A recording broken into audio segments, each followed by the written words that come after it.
Hello and welcome to a brand new Let's Play. We're playing River City Girls 2, following up on my Let's Plays of the... Is it accurate to call it a trilogy now? Whatever, I've played River City Girls 0 and I've played the original, so why don't we play River City Girls 2? Several new things to comment on with River City Girls 2 is that we have online play, native online play, not using like Steam Remote Play or anything, that allows you to team up with people, and we're not going to be doing that because I am a one-man band here. We're just going to go into local play and we're going to start up a new file. As you can see, I've got a considerable amount of the percentage and stuff completed in the game, so I'm reasonably confident I know what I'm doing, and I know most of the secrets, most of where the collectibles are located, and even if I don't remember exactly, I should be able to find them without much issue. So, let's get into the game and create a new save in slot 2. We have the option to set a game mode, which does not seem to let you set anything but story mode, so I'm wondering if they're going to patch in something new. I should clarify for people jumping onto this series way after fact, this is relatively close to the game's release in the United States, which was, I want to say December 15th? It's already been a while, but I've been playing it plenty since it released, so hopefully this will be a good Let's Play. We have difficulties to set: normal, tough, and nightmare.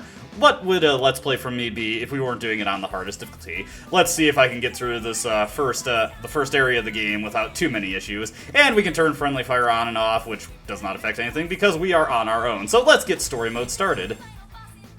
In sharp contrast to River City Girls, where you only had Misako and Kyoko to play as at the start of the game, you also have Kunio and Riki, the River City boys, or rather, the actual protagonists of the Kunio-kun series, to play as from the get-go. Now, how do they factor into the story? Well, we'll get to that when we actually get around to playing as them, but that will be a couple videos before then. We'll start off with my favorite character from the first game, Misako. Let's go.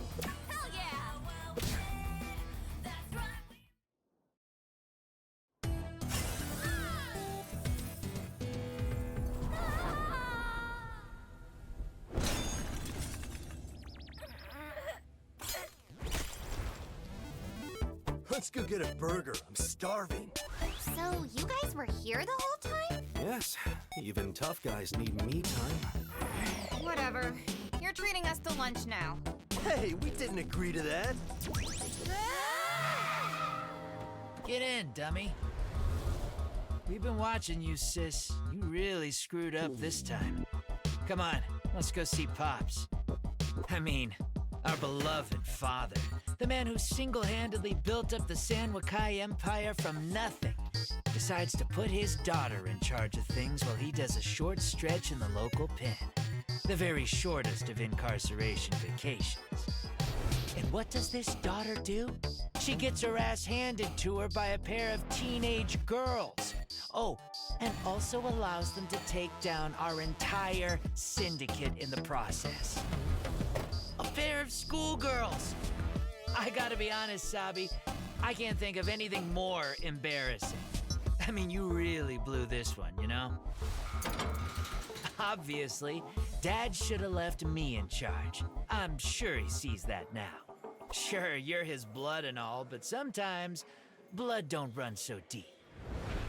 Of course, I'm sure he'll fix that right now. I gotta be honest, I've been waiting my whole life for you to faceplant like this. I might even take a selfie to commemorate the moment.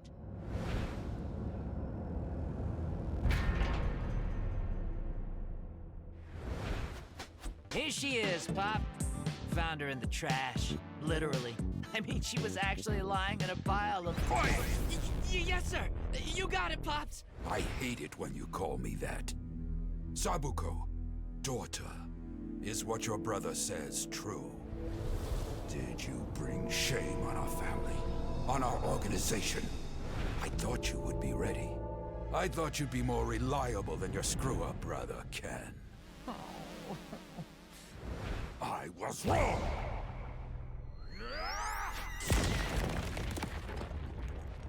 It's time to take matters back into my own hands.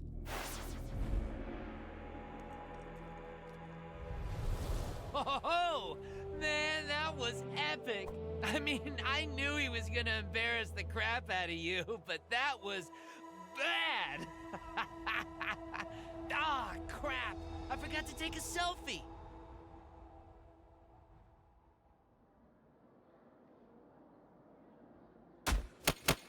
Oh crap, we're late for class! It's not my fault! You were the one who wanted to stop for double chocolate donuts! Okay, it's sorta my fault.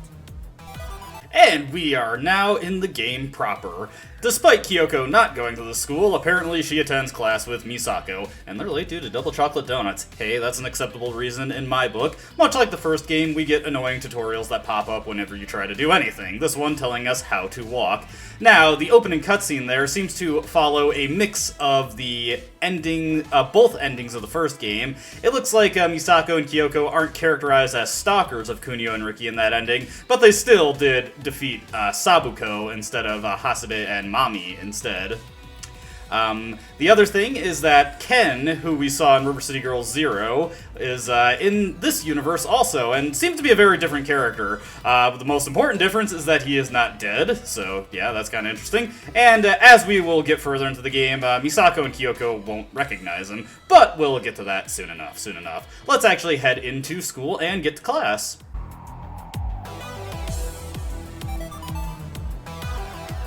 All these lockers are in the way! Stupid lockers! So jump over them. Oh yeah, I forgot that's a thing we can do.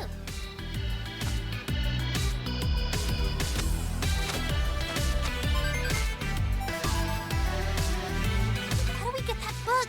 It's way high up there. You need to run, then jump off the wall.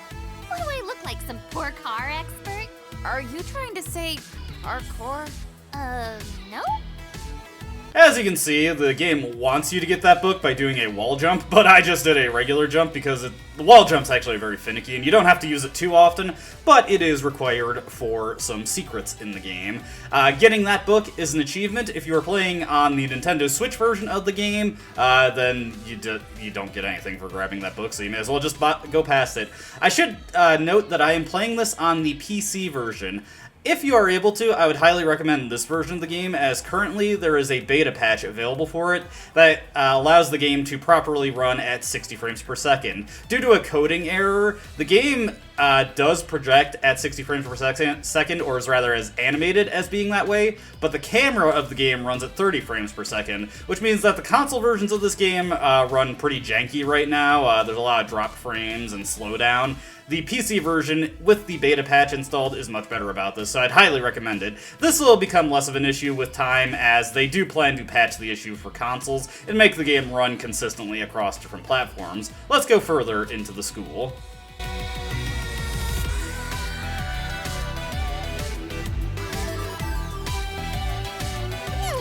That big bully's spitting spit wads at us. Quit it, nerd! One thing I should note, since I got knocked over there, is a new thing you can do in this game is wake-up rolls. By mashing in a specific direction, Misako and Kyoko can roll in that direction when getting up. So pretty good for getting away from enemies if they decide to surround you when you're down. Once you get up to this guy, you can punch him and make him cry, but then he just gets right back up to his business. He is only shaken for a little bit. Let's get into class. Miss Megumi! What were you children doing out of class? Did you not hear the bell? No, but that's probably because we got here after it rang. We're like super late today. What whole thing? Hurry to your desk and watch yourselves. I'll be keeping a knife on you. Don't you mean I? That's what I said. Are you questioning me? Perhaps this would be best discussed after hours in the principal's office. No, we're good. One of us just has cheese in their ears. I'm a very messy eater. We won't be late next time, Miss Megumi. Oh, I'm sure of it, children.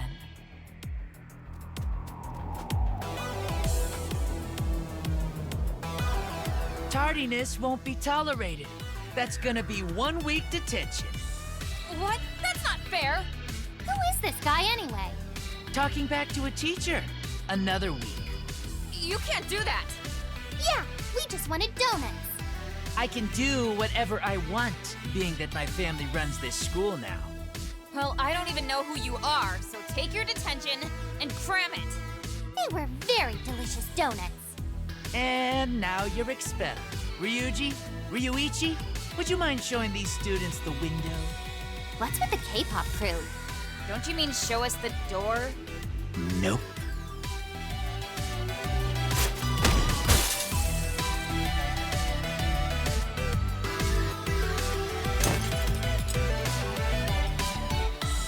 Well, at least we finished the school stage quicker this time. What do you mean? Nothing. Attempt at meta humor. Something super weird is going on at this school. Like, more than usual, I mean. No doubt.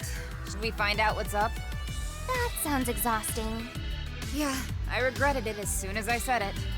Let's go back to my place. Maybe if we play some video games, we'll think of a solution.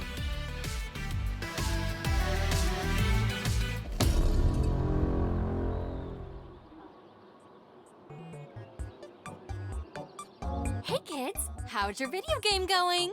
Great, Mom. Don't miss that power-up! Right, got it. Were you two planning on taking a break sometime this month? Why bother?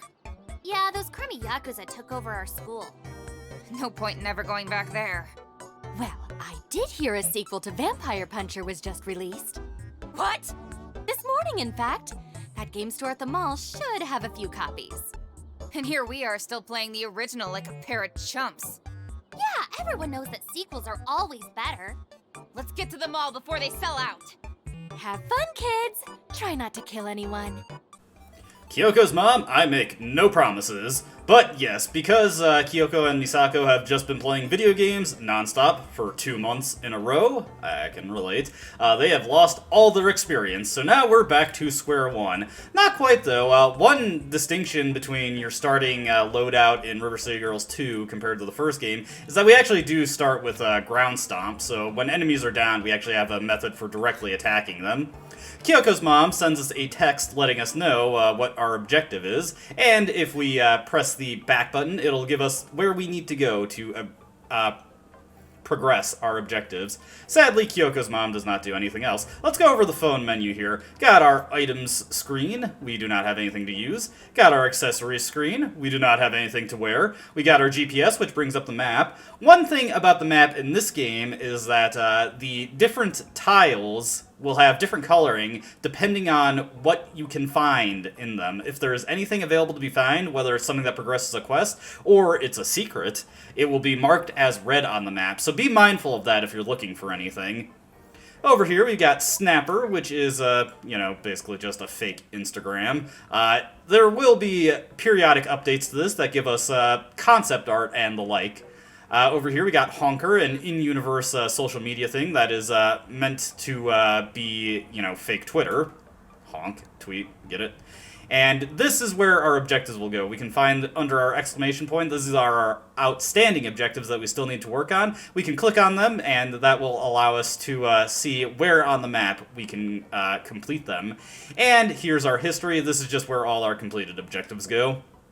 Here we got our move list. Important to study if you do not know the combos or special moves in this game, but we don't really have anything too fancy at this moment. And then we can modify our settings here. With that all said and done, let's just explore the rest of Kyoko's house. There is not really anything interesting to find in here, but you can check out the swag that Kyoko has got. If you jump on her bed, you get an achievement. This is not the only bed there is to jump on in the game, and if you just look in the background there, you can see a poster for River City Girls 0. I know that's not the game's actual name, and that is the Super Famicom box art, but I can never remember the actual name offhand, so that's just what we're going to call it. And here we've got a punching bag so that we can test out combos should we desire. There is actually another area where you can formally practice your combos, and it's a bit better because it displays the damage that you're actually dealing with your hits. With that all said and done, let's actually get out of Kyoko's house and get to the mall so we can buy our new video game. And this game, now the game is just introducing the concept of hideouts for us. When you reach a new hideout, your place in the game will be saved there. Whenever you load a file, you will respawn here. You will also get your health fully restored whenever you enter a hideout. Important to find these in any new area that you get to. Let's get out and go crack some skulls. Hey, those chumps finally decided to show their faces again. We were all paid good money to make sure you don't get in the way again. And with that all said and done, we get our first battle, and we also get more annoying tutorials that are throwing me off as I try to attack these guys. Like I said, we now have ground attacks by default, and it's pretty important because in sharp contrast to River City Girls 1, where you could stand behind enemies to, yep, game introducing Dizzy to us, we can walk up to enemies and grab them and pummel them with the X button or throw them with the Y button, or rather, strike them with the quick attack button and then throw them with the heavy attack button. In sharp contrast to River City Girls 2, should you try to stand behind enemies to attack them on Get Up, they actually will properly correct their positioning and hit you properly. As you can see on Nightmare Mode, these guys hit very hard, so I do have to be a little cautious here. My stats are much lower than I'm used to. Oh dear. Yeah, it is a very real possibility that I will die here, but that's not the end of the world, as there are things that I want to show off. Okay, so let's just take it carefully here. Fortunately, at the start, the enemies do not have too much health, and we can just do a standard quick strike combo into a heavy attack. Get our game and get back here as fast as possible. Ugh, can we maybe not do the fast part? My tummy doesn't feel so hot. Yeah, mine either. Maybe we shouldn't have sat on the couch for 2 months straight. Ugh, my previous XP. Or ate all that junk food. I can't even remember how to fight. Guess we'll have to relearn everything. Learn? Ugh, didn't we get expelled so we don't have to learn anymore? And that is just Kyoko and Misako going over how they're pretty lame right now. We are on Capitol Avenue, and we have our first bus station. When we find more bus stations, we will be able to quick travel between different parts of the city, so long as they have a bus station for us to travel to. Staying on a screen for a certain amount of time will cause enemies to spawn in, and we don't want to deal with them right now. We're just going to get right into the dojo. This is the training gym, which allows you to practice your combos and see just how much damage you actually do with the attacks you do. So we just do a quick strike on this guy, do our strike combo into a heavy attack, see how much damage our grapples do. Enemies will break out of grapples after 5 pummels, so you want to pummel them 4 times and then toss them. You have invincibility frames during tosses, so it's a good idea to do that if enemies are closing in while you're trying to pummel an enemy. With that all said and done, let's try and get to the mall so we can pick up our brand new video game. Like I said, there's a very real possibility that I'll die, because I don't have any of my standard combos, our stats are pretty low, and we are at the mercy of RNG for healing items. Over there is Kaori, who we can talk to. This is the Capitol Avenue Bridge. It is much bigger than what we're actually able to access right now, but like I said, we are not able to access the full extent of it at the moment. One thing to note about this game is, compared to the first River City Girls, it is actually a bit more generous with healing items dropped by enemies or obtained through the areas. Whenever you clear a lock screen, a healing item will drop. Enemies have much higher chance of dropping healing items in this game than they did in the first game. And yeah, that was me screwing up the down attack. We should be able to finish her off, and maybe if we're lucky, we'll get a healing item? No. So there is a very real possibility that I'm going to die, but that is not a big deal in this game for reasons that we'll get into once it becomes relevant. Hey, it's Kaori! Oh, hi! Nice running into you two. Where are you headed? To the mall, it seems. Ooh, when you get there, you should try their new mocha durian wheatgrass smoothies. That sounds disgusting. It is. We're looking for the game store. Know where it is? Video games or tabletop games? Table what? We don't need furniture. No, it's like with game boards and D20s and little pewter figures of elves and warriors. I understand maybe 3 of those words. Never mind. Video game store is at the other end of the mall. I'll mark it on your phone. Thanks. Don't get beat up, okay? Later, Kaori! Wait, you guys don't wanna hang for a while first? I never wanna hang. Oh, poor Kaori, the girl who never gets to hang. But she did indicate to us where the video game store is, and it is updated for us on Honker. You know what? Let's just backpedal a little bit. Remember, when we return to hideouts, we get fully healed, so rather than leaving myself at the mercy of RNG, let's just head back to the hideout and duck in, and we will see that our health will be restored. So head here. One thing I do kind of dislike about this game is that loading screens are a bit more frequent and just a little bit longer, so it makes backtracking, which does come up quite a bit in this game, more of a hassle than it was probably meant to be, but it's not anything too terrible. But as you can see, ducking into the hideout, even for just half a second, fully restored our health, so now we can continue through the streets of River City without too much worry of dying. I'm mostly going to be running past the things that we do not have to fight at this moment, so that we can get to stores and start investing in stuff to actually improve our odds of survival. Heading over this way, we just want to keep heading towards the mall. We'll actually take a look at our map here. You can bring up the map by just pressing whatever is your select button, which is the back button on the 360 controller that I'm using. Alternatively, you know, you can go to the main phone screen and just navigate to GPS from there. Again, we don't want to bother too much with fighting stuff since it's just going to whittle us down. Getting to this first area here, we get our lock screen. Now, whenever you clear a lock screen, you will get a healing item drop, so long as I can avoid being put into... oh hey, get our first recruit. So when you take out all enemies, save for one on a screen, once the enemy gets close to death's door, they will start to beg for their lives, at which point you can walk up to them to grapple them and press the left trigger or the right trigger to recruit them. In sharp contrast to River City Girls 1, you can have 2 recruits at a time, and their health bars are universal, so different recruits you get later in the game, if they're rarer variations of enemies, those were the ones that had more health. In this game, they all have the same health. The thing that's different about recruits in this game is that different recruits have different moves, and generally speaking, the rarer ones will have stronger moves, but this is not always the case. Anyways, let's recruit this schoolgirl. We'll have to see what she does. I don't remember offhand what every schoolgirl does.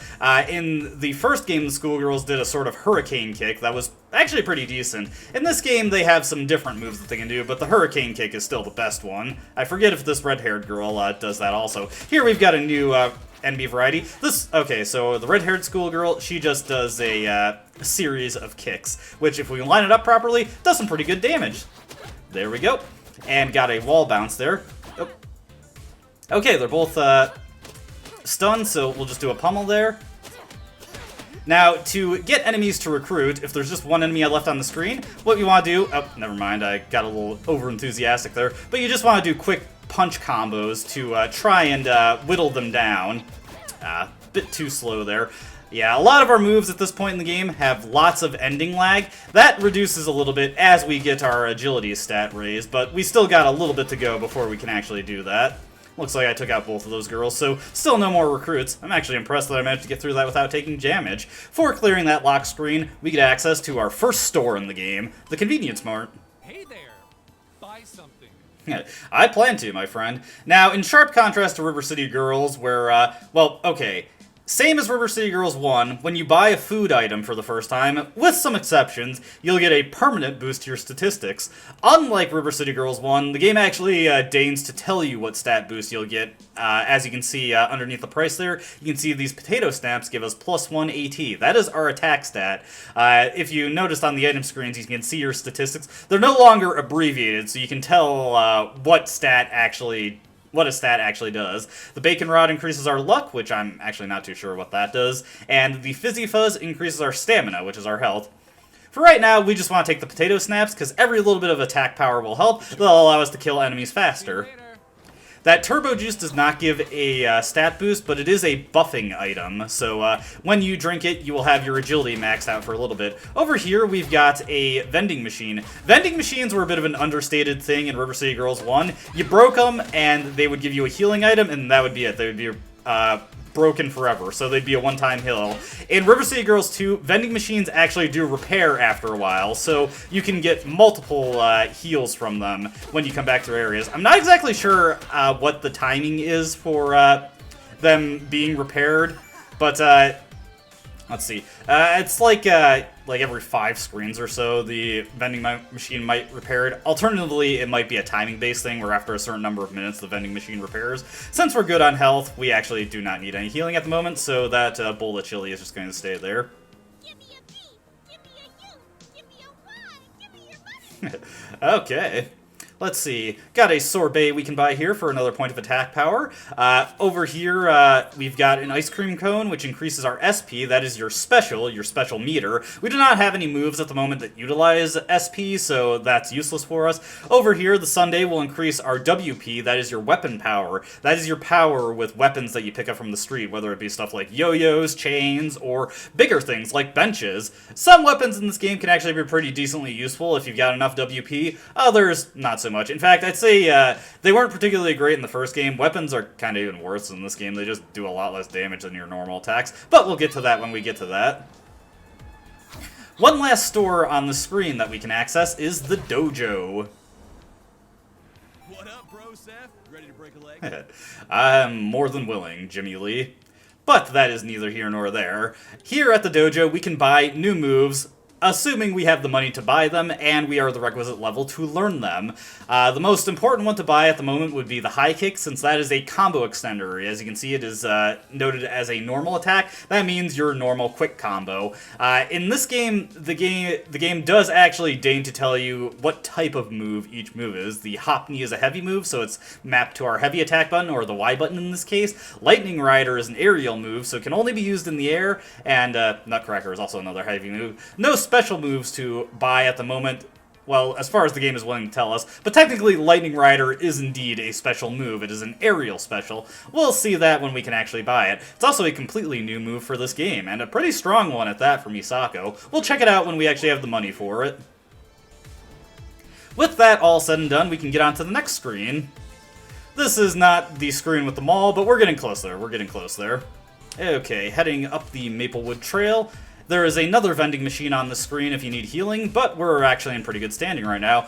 Also have a chance to show off our new recruit once we get in the next fight. There are a couple more stores on the screen, but also another lock screen. Let's check out our new assist here, the Luchadora. As you can see, she just does a diving elbow. That diving elbow is off the ground. That means it can hit enemies who are grounded. Not every attack has that property, so that makes it decently useful at this point in the game, since we don't have a ton of those options. Hey, we got our first special move, Stone Hands, and it's a pretty unique one. It's actually a sort of simplistic combo. Just mash the special attack button, which in this case is the B button, and Misako will go into that Stone Hands punch combo. Pretty strong at this point in the game. As you can see, we've got a bunch of enemies that were endgame in River City Girls 1. These are the Yakuza. They were only fought in the Sanwakai Tower at the end of River City Girls 1, but now we see them all over the place in River City Girls 2 because the Yakuza have taken over. Makes sense, makes sense. Yeah. You definitely want to be careful when the enemies are sort of positioning to pincer you like they are doing to me. Also, it looks like my Luchadora got confused, so she didn't actually do anything. When the enemy turns yellow like you're seeing there, that means they're stunned. That's how you can tell enemies are stunned, and you can take care of them with grapple attacks.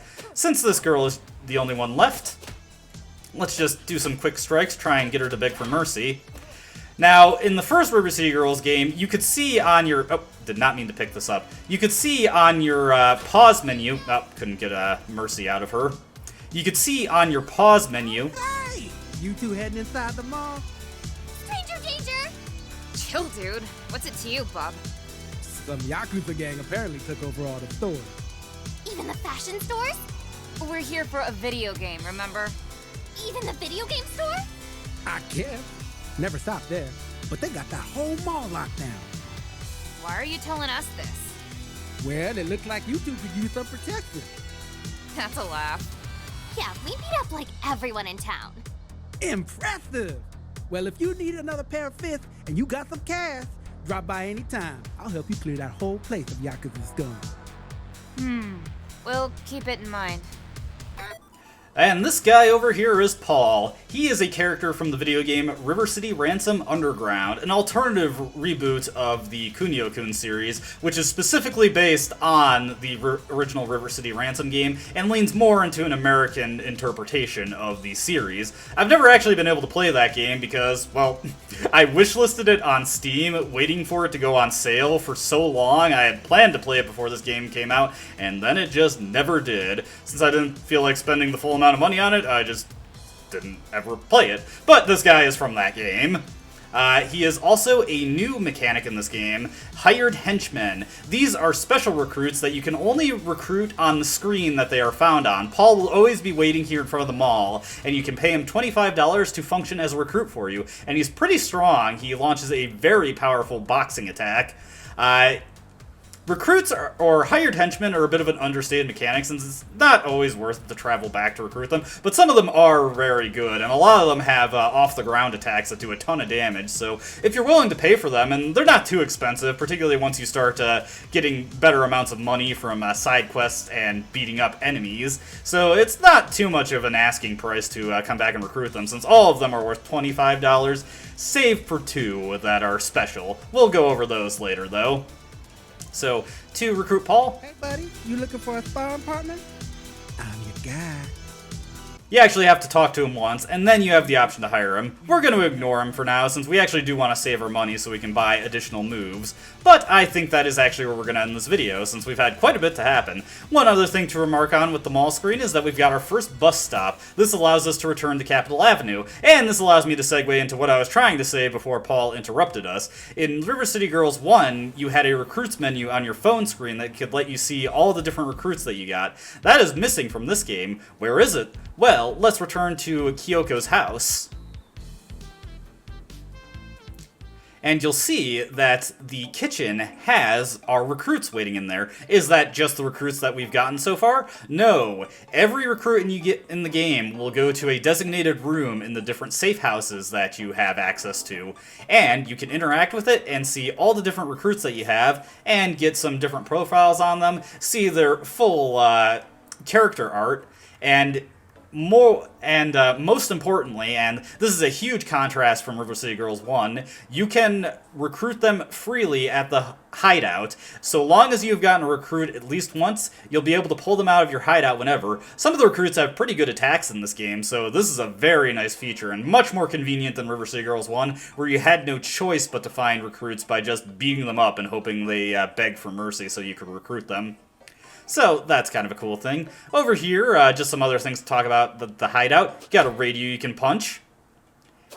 And you will eventually get songs that you can play on it, but for right now, our only option is for either it to be off or to play the default hideout theme.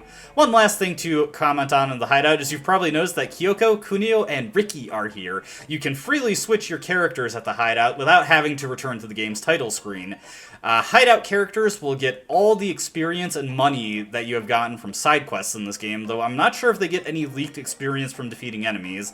Still, that does not exactly bring them in fighting form depending on what point you are in the game, so it's still not that useful of a feature, but if for some reason you wanted to switch between characters while still in the game, you have the option. And there are a couple of secrets that are actually much easier to get as Kunio specifically. We'll go over those when we get to them.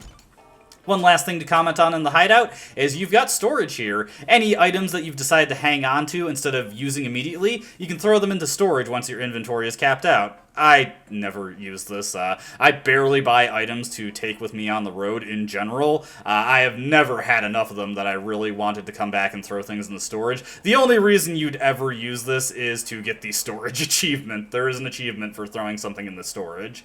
Alright, but I think that's where we'll call it a video. Next time, we'll see if we can get our brand new video game. Sequels are always better, right? We gotta get the new Vampire Puncher game, or whatever the heck they called it. And that is where we will end this video. As always, I hope you enjoyed watching. I hope to see you in the next one. Until then, though, goodbye.